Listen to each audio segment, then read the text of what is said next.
This video, I'm going to show you how to do the lateral lunge driver drill with actual an actual video versus stills as I've done previously. So it turns out that I recorded this drill and another when I was helping a buddy of mine who's never played golf before in his life, and he wants to learn. He's my age, he's 62, and so I don't want him to go through all the trauma that I went through. And so one of the things that I learned as I've been through the amateur golfer's dilemma issue, as I call it, for the past, well, since the beginning of 2020, but really probably the end of 2020, middle end of 2020 is when it really kind of kicked into me, all the different things that I didn't understand or didn't understand how to do. And that most notably involved leg work.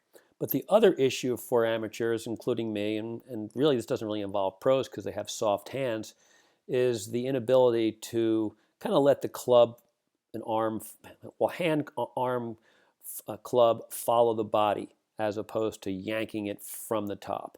So I gave him two drills to work on, and it turns out, of course, that as I was doing them, I'm realizing, yeah, I should be doing these all the time myself.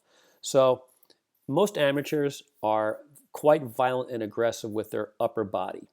And so this is me during the downswing right now, getting ready to do a lateral lunge driver drill, which I'll get back to in a second. But first I'm going to show you a gravity golf drill that I don't do very well. So I would give myself a C with the drill, but I would give myself an A when it comes to, maybe an A when it comes to not being violent or aggressive. So this is called a right arm up route drill. To learn these properly, you'd really need to take a gravity golf school where they really show you how to do these things very, very well. And if you decide to do that, my suggestion would be to first work through my drills, the lateral lunge driver drill and the squatting driver drill, so you're able to move better from your heels. And when I mean heels, I mean not onto the 4 feet. So out here, toes, but 4 feet out here. Amateurs are always on the 4 feet, and we're aggressive from the top, so we pull ourselves onto our 4 feet. So let me show you the right arm up route drill. You see how completely non-aggressive it is. You want to be able to do this and not be aggressive. So here it is, and again, I give myself a C, and so here we go.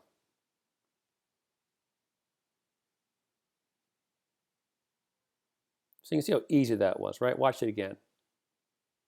No aggression. Now the problem is that I didn't transfer momentum as well as I would like to. However, despite that fact, what is very clear is that I was not violent moving through the ball. So when I first created the lateral lunge driver drill and did videos, I didn't show the actual swing. I just did stills, and I compared them to pros. And so here is from one of the videos that I did called The 2 Best Golf Swing Leg Work Drills Ever. You gotta hype it a little bit, right? They cure all common swing faults, which is actually true if you do them right. Because it's impossible to do these drills right and simultaneously have all the various swing faults. So I noticed that pros have a lateral lunge move through the ball. And this goes back from Mo Norman, all the great ones, all the way up to most players on the PGA Tour today, unless they're leaping, jumping, acrobat guys, who I also discuss in various videos at my YouTube channel, The Amateur Golfer's Dilemma. But you can see here, this is Ryan Palmer. Notice his leg is straight, and he's got a knee bend here. And so I just exaggerated that.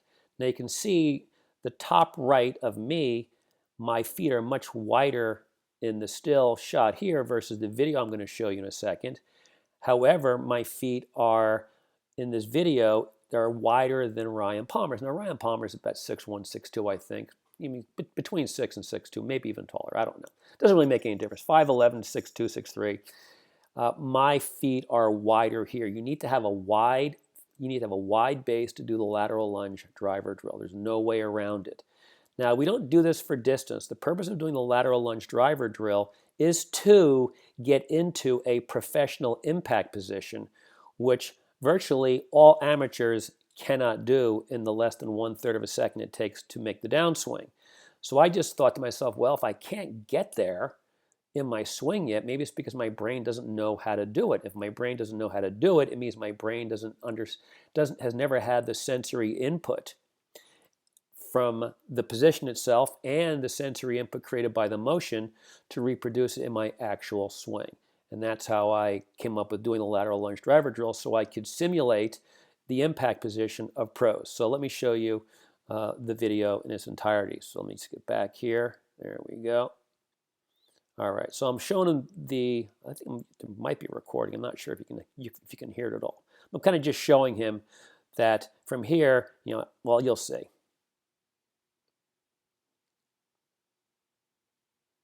So you can see the idea was you want to get back to that position, but it's difficult to get back to that position, and so you need to really start there and sort of stay there. So let's watch how I'll do all three. And by the way, I learned this from Gravity Golf too. These guys just line up 10 balls, 20 balls, whatever balls, and they have friends line them up and they just keep banging away on the balls. So if you do this, I suggest that you line up 5 balls. I just did 3 here just to show my friend how to do it. So here we go.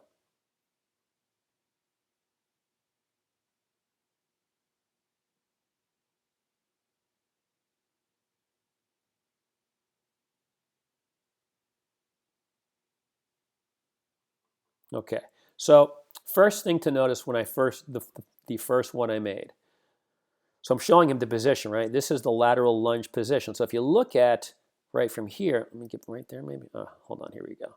All right, so I just moved into the lateral lunge position, right? So here I am standing up and I move into lateral lunge. There you go, lateral lunge. So that's how you want to be through impact. Okay, so notice what I do with the first swing. So most amateurs really struggle with getting off of their rear foot, right? So they just stay flat-footed, and then we're told you got to push off the rear foot, and that is not true. If you watch my video I did recently with Kevin Kisner, his heels are flat through impact on both feet, and his club is out here, like above waist high, and he has all this momentum of the arms and upper body swinging through the ball. It is the momentum of the arms that pulls you off of the rear heel, unless you're trying to do some, long driving, just aggressive leg action. Otherwise, it's the follow through that should pull us off of our rear heel. So because my friend was rolling out onto his lateral ankle, and I said, listen, you can actually do this if you have just a little bit of weight on the medial arch of the foot without really bearing much weight there. So you can see kind of like how I ultimately set it up. There you go. So there's no weight there. Now watch through impact. So that was all as a consequence. The additional movement that you just saw my ankle take was as a consequence of my arms moving past my body.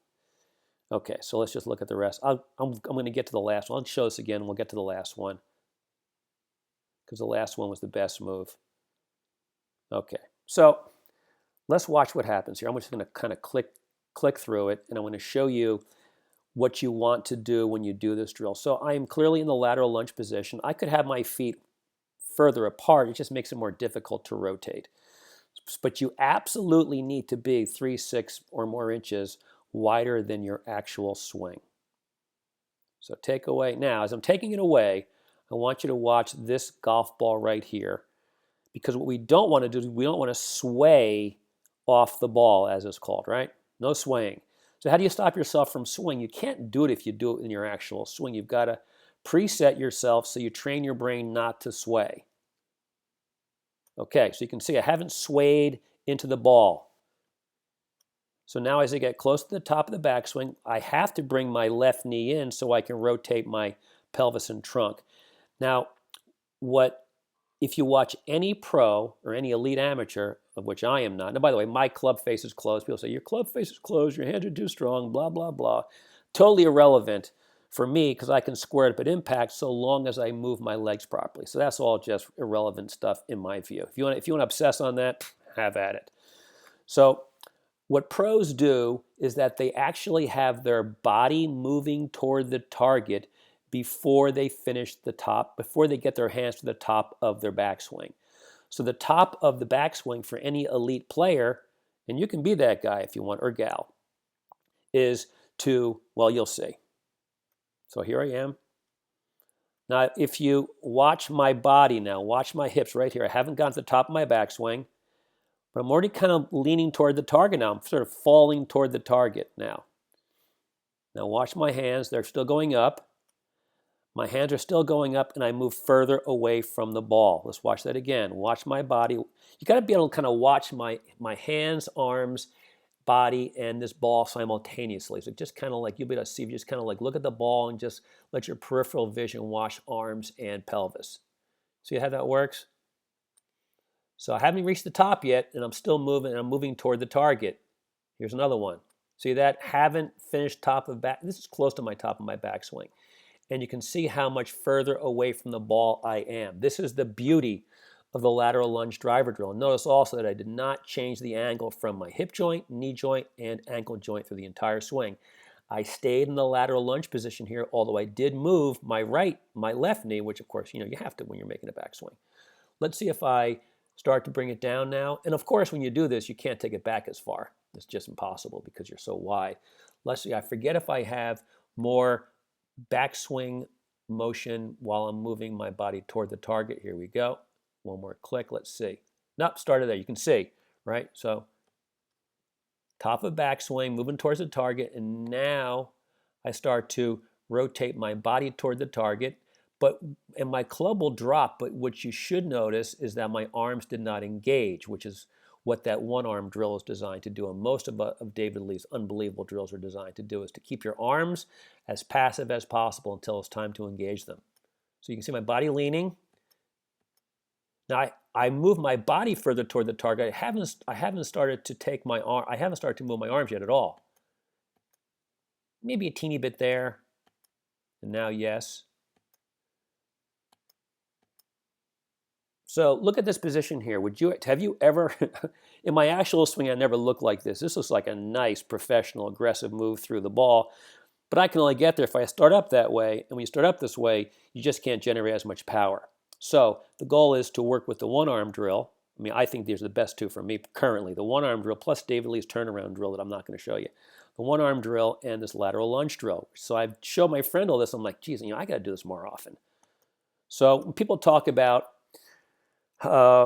lag, right? So typically amateurs will cast the club, which means that from shoulder, elbow, wrist, the club is typically somewhere down in here or even maybe here, casted. So you can see there is lag there. Is it professional lag? No, because I'm not a professional. There's through impact. Now as you see through impact, my shoulders and arms are outrunning my pelvis. They're kind of catching up to the pelvis, which is normal. So now watch through impact and fully released, just like a pro does. Only, of course, I can only do this if I set up in the lateral lunge position. So let's just get Ryan back up there, and my other one. You can see how this looks similar to what Ryan's doing, only it's exaggerated. But look at the angle of the leg. That's how these pros move through the ball. I have a very difficult time doing that with my actual swing. Now I can if I don't go aggressive from the top, right? So if I get aggressive with my upper body, then that pulls me off of my heels. But if I'm not aggressive, I can't. So here's an example of me not being aggressive. And you can see this is through impact. Doesn't look nearly as dynamic as my lateral lunge drill, but you can see this is where the ball was struck. Here's the ball. And you can see how my heel is flat through impact, which looks similar but not even remotely dynamic. So I can do it very easily as long as I'm maybe hitting each club. If I hit my 7-iron as opposed to 150 or 160, which is what I hit it, sometimes longer, but if I hit it like 120, 130, I can do it like this. If I get more aggressive, then I start to pull myself off of my heels, which is why I need, and I think everyone else needs to do, is learn how to do the lateral lunge driver drill. So if you want to see the lateral lunge driver drill, I break it down into single frames in this video along with the squatting driver drill. So all you have to do is click on, right below the Amateur Golfer's Dilemma. You get to the main channel, click videos, and you got a whole lot of videos to look at. So if this was helpful for you, oh, by the way, through impact, I want you to notice how flat my heel was at impact, which means there's no spinning, there's no forward motion, which is the absolute enemy. And if you look at my other videos with Tony Finau swinging from his heels and Kevin Kisner swinging from his heels, and Ernie Els says that to hit his best shots, he wants to keep his heel flat through impact. So I think the best drill, as I said, is the squatting driver drill, but more importantly, the lateral lunge driver drill, because that puts us into a professional impact position at setup, although it is exaggerated. So if you like this video and would like to learn more about the amateur golfer's dilemma, here you go. You can go right to Amazon, put in the amateur golfer's dilemma. The book will appear. You can look inside and see if the remaining contents are of interest to you.